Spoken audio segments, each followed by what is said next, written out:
First contact gone wrong. Admiral Sarah Chen stood at the bridge of the Earth Fleet command vessel, Horizon, her expression carefully neutral as she watched the massive Valerian ships materialize from hyperspace. The alien vessels dwarfed Earth's defensive fleet, their crystalline hulls refracting starlight in ways that made them appear almost organic. 6 months of cautious diplomatic exchanges had led to this moment, the first face-to-face meeting between humanity and the Valerian Empire. "They're hailing us," Admiral Lieutenant Rodriguez reported from his communication station. "The Supreme Commander wishes to establish visual contact." Chen straightened her uniform. On screen, the holographic display flickered to life, revealing Supreme Commander Vextal of the Valerian Empire. His iridescent scales shifted colors as he moved, and multiple sets of compound eyes studied the human bridge crew with barely concealed disdain. Admiral Chen, Vextal's translator, conveyed his words with a slight delay. "Your species has shown admirable courage in reaching beyond your solar system. However, I must express my concern about the primitive nature of your vessels." Chen maintained her diplomatic composure, though her jaw tightened slightly. "Supreme Commander, we appreciate your perspective. However, I assure you that Earth's technology is more than adequate for our needs." Vextal's scales rippled in what the cultural briefings had identified as amusement. "Adequate? Your largest ships are barely the size of our support vessels. Your propulsion systems rely on crude fusion drives. We detect no quantum shielding, no dark matter manipulation systems. How do you expect to contribute meaningfully to galactic civilization?" "Technology manifests in many forms, Supreme Commander," Chen replied carefully. "Perhaps a demonstration of our capabilities would." "We've seen enough," Vextal interrupted. "The Valerian Empire has decided to accelerate your species' development. We will establish a protectorate over Earth immediately. Resistance would be unfortunate." Chen's fingers tapped a subtle pattern on her command console, a prearranged signal. Throughout the fleet, crews who had been waiting for this possibility began implementing carefully prepared protocols. "Supreme Commander," Chen's voice remained steady, "I strongly advise against hostile action. Earth has no desire for conflict, but we will defend ourselves if necessary." Vextal's laughter needed no translation. "Defend? With these vessels? Your entire fleet's combined firepower couldn't penetrate even one of our destroyer's shields. I respect your species' spirit, Admiral, but you must understand your position in the greater galaxy. Perhaps you should consider that appearances can be deceiving," Chen suggested. "We may surprise you." "The time for diplomacy has passed," Vextal declared. "You have one planetary rotation to submit to our authority, or we will demonstrate true technological superiority. Your primitive sensors may have noticed that this is merely our diplomatic fleet. Our war fleet stands ready to emerge from hyperspace at my command." The transmission ended abruptly. Chen turned to her tactical officer. "Commander Patel. Status of Operation Lighthouse. All systems ready, Admiral. The quantum entanglement network is stable. Defense platforms are synchronized." Chen nodded, then opened a channel to all Earth vessels. "All ships, execute protocol silent running. Activate ghost shields on my mark." She paused, looking at the massive Valerian ships looming before them. "They expect us to either submit or fight conventionally. They'll never see this coming." Throughout the Earth fleet, sophisticated systems that had been completely undetectable to Valerian scans hummed to life. The seemingly primitive fusion drives were actually housings for quantum probability drives, capable of shifting ships through multiple dimensional states simultaneously. What appeared to be basic metal hulls contained layers of metamaterials that could bend both light and gravity. "Admiral," Rodriguez called out, "we're detecting multiple hyperspace signatures. The Valerian war fleet is arriving early. They're not waiting for the deadline." Chen smiled grimly. "They're trying to intimidate us with an overwhelming show of force, typical of empires who believe size equals strength." She opened a secure channel to Earth Command. "This is Admiral Chen. The Valerians have shown their hand, requesting authorization to activate the Lighthouse Protocol." The response came immediately from Fleet Admiral Okonjo. "Authorization granted. Show them why humanity doesn't need massive ships to be effective." Chen took a deep breath. Everything they had planned for, every secret advance they had carefully hidden from alien observation, was about to be revealed. All ships, execute Operation Lighthouse. Ghost shields online. Quantum web initiated. Show these empires that humanity doesn't need their protection. As the Valerian war fleet emerged from hyperspace in a display of overwhelming force, humanity prepared to demonstrate why underestimating Earth was about to become a very costly mistake. The massive alien vessels moved into attack formation, their weapon systems charging. Supreme Commander Vextal's voice boomed across all frequencies. "Behold the true might of the Valerian Empire. Submit now, and we will be merciful." But Chen wasn't listening. She was watching the tactical display as hundreds of hidden defense platforms, previously masked by quantum fields, synchronized with Earth's fleet. Years of preparation, of purposefully appearing less advanced than they were, had led to this moment. "All ships," Chen commanded, "execute Phase 1. Let's show them what Earth can really do." The battle for Earth's independence was about to begin, and the Valerians were about to learn that size and apparent technological superiority weren't everything. Sometimes, the most dangerous opponent was the one you underestimated. The silent strategy. In the moment before Earth's defense systems activated, Supreme Commander Vextal was still smirking at his tactical display. The human ships looked absurdly small against the backdrop of his mighty armada. But in the next instant, his expression shifted from confidence to confusion. The human vessels disappeared, not just from visual observation, but from every scanning system the Valerians possessed. One moment they were there, the next, nothing. Even their energy signatures vanished as if they'd never existed. "Impossible," Vextal snarled. "Deploy wide-spectrum scanning arrays. Find them." But Earth's Ghost Fleet was operating on principles the Valerians had never encountered. Deep within the Horizon's command center, Admiral Chen watched as the quantum probability drives shifted their vessels through multiple dimensional states simultaneously. To the Valerians' advanced sensors, the Earth ships might as well have ceased to exist. "Position confirmed," Commander Puddle reported. "The Valerian fleet is exactly where we predicted they would be." Tactical arrogance.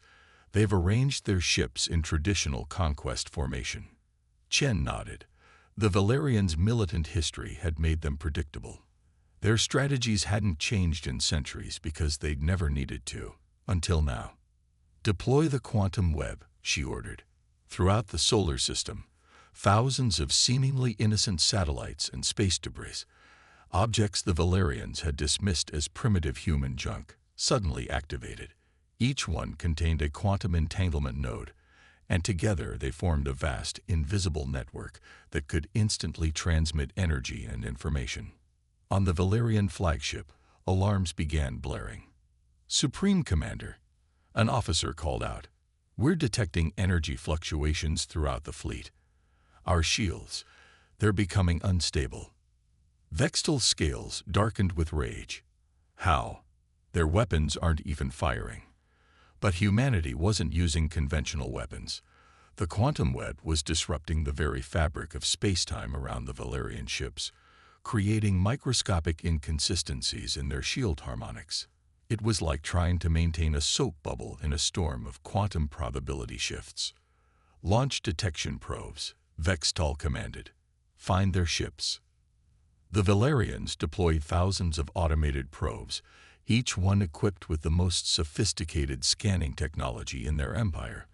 But the probes encountered something unprecedented: zones of absolute uncertainty, where the laws of physics seemed to operate differently. Within the Horizon, Chen watched the Valerian response with grim satisfaction. "They still think this is a conventional battle. Initiate Phase 2. The quantum web began its second function. Rather than just disrupting Valerian shields, it started collecting and redistributing their own weapon energy. Every time a Valerian ship fired, trying to hit the phantom human vessels, the energy was absorbed into the web and redirected. Supreme Commander, a Valerian tactical officer reported, voice shaking, "Our weapon discharges are disappearing. And the humans, they're still nowhere on our scans." Vextal's composure was cracking. Impossible. They're primitives. Their ships barely registered as warships. That was by design, Chen murmured, though the Valerians couldn't hear her. The decades of preparation, the careful orchestration of appearing less advanced. It had all led to this moment. "Admiral," Rodriguez called out, "the quantum web is at full capacity, ready to redirect their own energy." Chen's expression hardened. "Show them what happens when you underestimate humanity. Execute Protocol Mirror." The quantum web flared to life. All the energy it had absorbed from Valerian weapons fire was suddenly redirected, not as a simple attack, but as precisely calculated quantum disruptions. Each burst targeted the now identified weaknesses in Valerian shield harmonics. On the Valerian ships, chaos erupted as systems began failing in cascading patterns. Their mighty shields, designed to withstand the most powerful known weapons in the galaxy, were being unraveled by their own energy, turned against them in ways their defensive computers couldn't comprehend. "This is impossible," Vextal raged. "They're primitives. Their technology is barely interstellar. We saw their ships. You saw what we wanted you to see." Chen transmitted on all frequencies, finally breaking the Earth fleet's silence. Humanity learned long ago that true advancement isn't about size or visible power. It's about understanding the fundamental laws of the universe and finding new ways to apply them. The Ghost Fleet began to reappear, but not where they had been. Earth's ships materialized in perfect attack positions throughout the Valerian formation.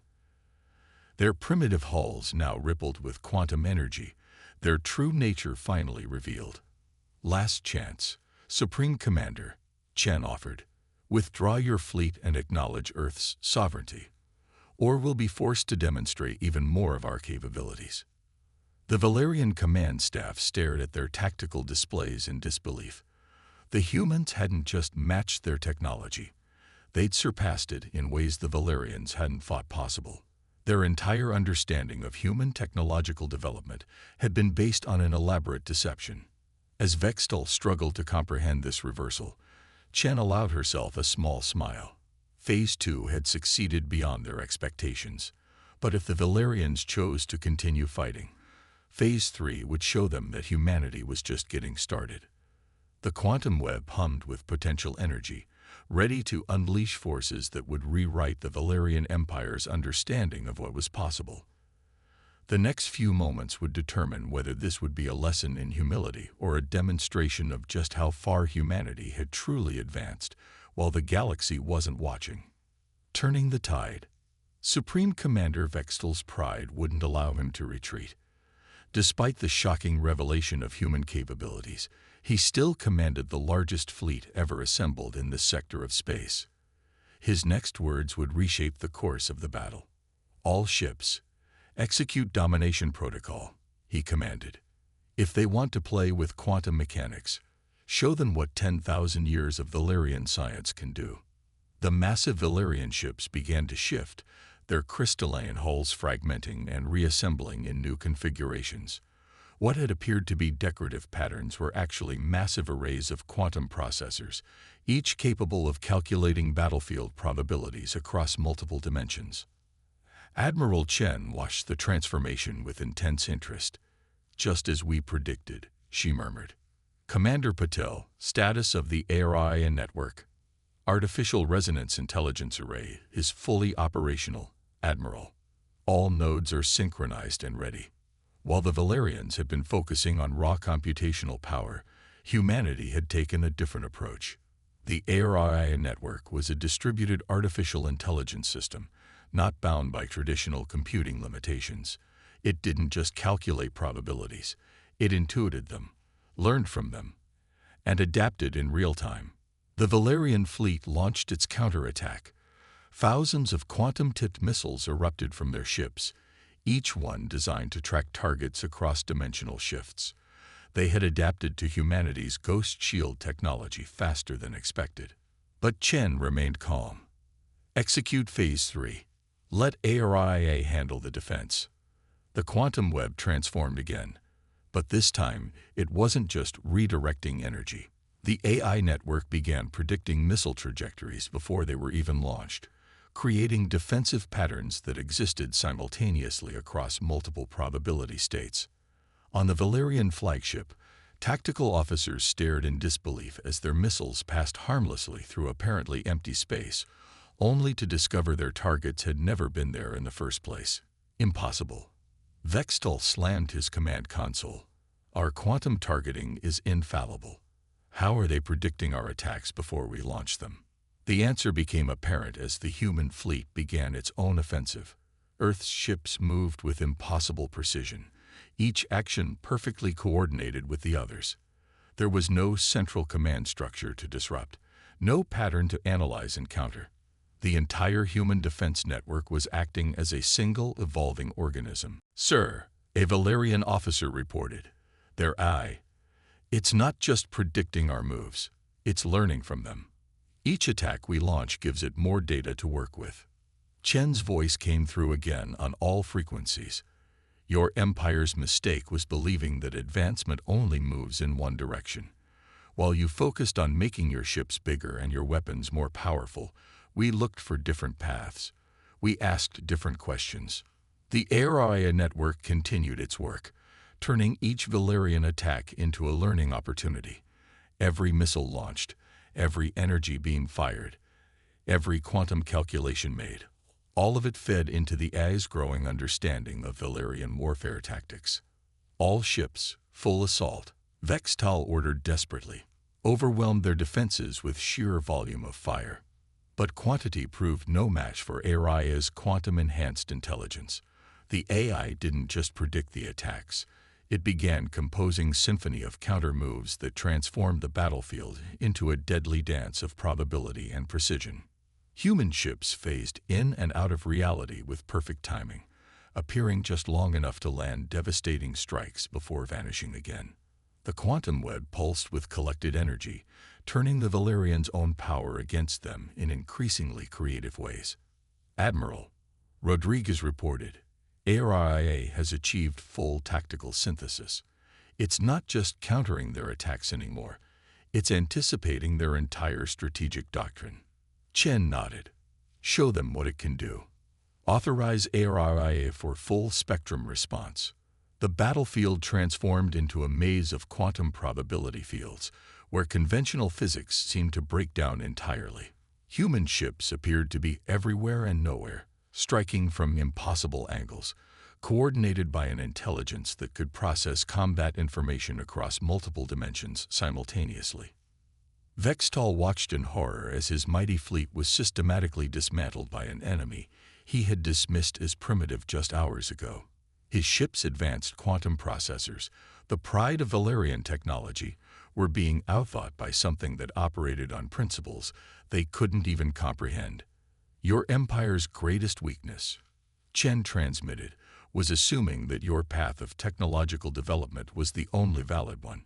While you built bigger ships and more powerful weapons, we focused on understanding the fundamental nature of intelligence itself. ARIA isn't just a combat system.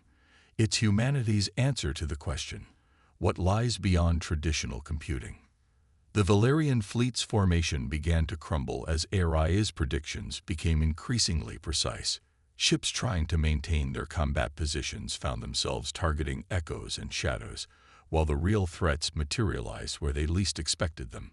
As his fleet suffered mounting losses, Vextal faced a brutal reality. Humanity hadn't just matched Valerian technology. They had transcended it entirely. The question now wasn't whether he would retreat, but whether his pride would allow him to do so before it was too late. The counterstrike. As the battle entered its fourth hour, Supreme Commander Vextal finally understood the true nature of his mistake. His mighty fleet, once arranged in perfect attack formation, now struggled to maintain basic combat coherence. A third of his ships had been disabled, their quantum processors overwhelmed by warfare that defied conventional physics. Supreme Commander, his tactical officer reported, "We're detecting new energy signatures from Earth's orbital plane. They're different from anything we've seen so far." Vextal's scales paled as the tactical display revealed humanity's next move. Hundreds of structures were emerging from quantum shadows around Earth's orbit, massive installations that had been completely invisible to Valerian sensors until now.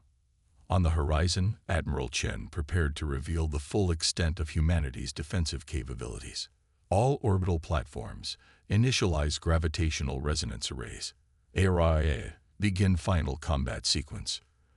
The orbital platforms hummed to life, each one generating precisely calculated gravitational fields that began to interact with the quantum web. Space itself seemed to ripple as new forces came into play. "You assumed our ships were small because we couldn't build bigger ones," Chen transmitted to the Valerian fleet. "The truth is, we learned to manipulate gravity itself. We don't need massive ships when we can control the very fabric of space-time." The orbital platforms began their work. Gravitational fields twisted and warped, creating corridors of distorted space-time that the human ships immediately exploited. The Ghost Fleet phased through these corridors, appearing inside Valerian defensive formations before their sensors could even register the approach. Impossible. Vextal watched as his carefully arranged fleet formations were split apart by forces he couldn't counter. "All ships, emergency quantum shift. Retreat to secondary coordinates." But ARIA had already predicted this move. As the Valerian ships attempted to quantum shift, they found themselves trapped in a web of intersecting gravitational fields. Their advanced drives, designed to slip between dimensions, were instead caught in a maze of spatial distortions. "Launch the resonance torpedoes," Chen ordered. Human ships released swarms of what appeared to be simple projectiles. But as they entered the gravitational web, they began to multiply, splitting into quantum probability copies of themselves. Each copy existed in a slightly different dimensional state, making them impossible to track or intercept. Vextal watched in horror as the torpedoes passed straight through his ship's supposedly impenetrable shields. The weapons weren't trying to overpower the shields. They were matching the exact resonance frequency of the crystalline hulls themselves. "All ships, full power to structural integrity fields," he commanded desperately. But it was too late. The resonance torpedoes detonated, not with explosive force, but with precisely calculated vibrations that shattered the Valerian ship's crystalline structures. Massive vessels began breaking apart, their own molecular bonds turned against them. "Your empire's obsession with size and power blinded you to other possibilities," Chen transmitted. "While you built bigger ships, we learned to manipulate the fundamental forces of the universe. Your technology tries to overpower physics. Ours works in harmony with it." Araya coordinated the final assault with perfect precision. Human ships danced through the gravitational corridors, striking at exactly the right moments and locations. Each attack was calculated to cause maximum damage with minimum energy expenditure, a symphony of efficiency that stood in stark contrast to the Valerians' brute force approach. Vextal's flagship shuddered as another wave of resonance torpedoes struck nearby ships. His mighty fleet was being dismantled by an enemy that had completely revolutionized the nature of space combat. "Sir," his second-in-command spoke quietly, "we've lost contact with 30% of the fleet. Another 40% report critical systems failure. We cannot win this battle."